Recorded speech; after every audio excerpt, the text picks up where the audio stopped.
In digital Marathi, जनतेच्या हक्काचं व्यासपीठ। बदलापुरातील सोनेवली आदिवासी वाडीत जुलाब आणि उलट्यामुळे 2 वर्षाच्या मुलीचा मृत्यू झाल्याचा धक्कादायक प्रकार समोर आलाय। एकाच कुटुंबातील 5 जणांवर उल्हासनगर मध्यवर्ती रुग्णालयात उपचार सुरू आहेत। मात्र उलटी जुलाब कशामुळे झाली हे अजून समोर आलेले नाही।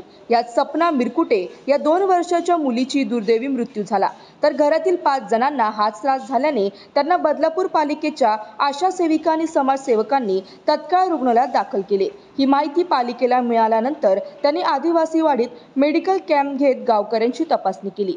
मिरकुटे कुटुंब त्रास होणाऱ्यांना करणी झाली असा संशय व्यक्त करीत असल्याने रुग्णालयात दाखल करत नव्हते। मात्र आशा सेविका आणि किशोर मेहर यांनी त्यांना समजावल्याने ते रुग्णालयात दाखल करायला तयार झाले।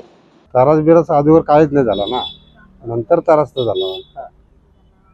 मग तिथून लगेच दवाखान्यात काढले ना पोरांनी, घेतला नाही पुढे दवाखान्यात पण ते बोलतो पुढे पाठवला, पुढे घेतला पुढे पण नाही हॉस्पिटल मध्ये। तिथून वापस मग मुलीला आणलं। एक मुलीला कसा घेऊन जायचं तिथे ठेवायचा कसा काय, तसा इकडे घेऊन आलो असं। मुलगी वारली? हा, ती वारली। काय होतं तुला, काय काय त्रास होता? जुलाब होत होता, फक्त जुलाब होत होता तेवढाच, उलटी बिलटी काय नाही तिला। सपना किती वर्षाची होती? 3 वर्षाची। काय खाण्यात बिण्यात काय आला होता? काहीच नाही, काहीच नाही, काय नाही, पाण्यामध्ये नाही, काही कशामध्ये नाही। किती जणांना त्रास झाला? आता किती जण ऍडमिट आहेत? आता 5 जण ऍडमिट आहेत दवाखान्यात। कुठल्या दवाखान्यात आहेत ते? सेंटर मध्ये। काय नाव तुमचं? गौऱ्या। जेव्हा मला आशाताईंचा फोन आला रात्री 9च्या आसपास का आपल्या आदिवासी वाडीमध्ये गौऱ्या हेलम याच्या मुली 2.5 वर्षाची मुलगी मयत झालेली आहे आणि ती मयत झाली आहे, परंतु दुसरी मुलगी आणि घरात पण काही मुलं आहेत का ज्यांची तब्येत अत्यंत नाजूक झालेली आहे, तर त्यांना हॉस्पिटलमध्ये आपल्याला न्यायचं आहे, पण ते सध्या सहकार्य करत नाही आहेत। तर मी आणि आशाताई यांनी गौऱ्या हेलम याला भरपूर समजवलं का ही मुलगी मयत झालेली आहे, तिला आपण तिचे कार्य तू व्यवस्थित पार पाड, पण या दुसऱ्या मुलींना आपण घेऊन लगेचच उल्हासनगरला हॉस्पिटलमध्ये ॲडमिट करू। त्याला समजून सांगून त्या सर्वांना घेऊन आम्ही उल्हासनगर हॉस्पिटलमध्ये ॲडमिट करून गेलो। आता जवळजवळ 6 जण ॲडमिट आहेत। आता सर्वांची प्रकृती आता स्थिर आहे। काल नगरपालिका प्रशासन आणि जिल्हा प्रशासनातर्फे हॉस्पिटल कॅम्प लावलेला आहे। सर्व आदिवासी वाडीमध्ये चेकअप केलं।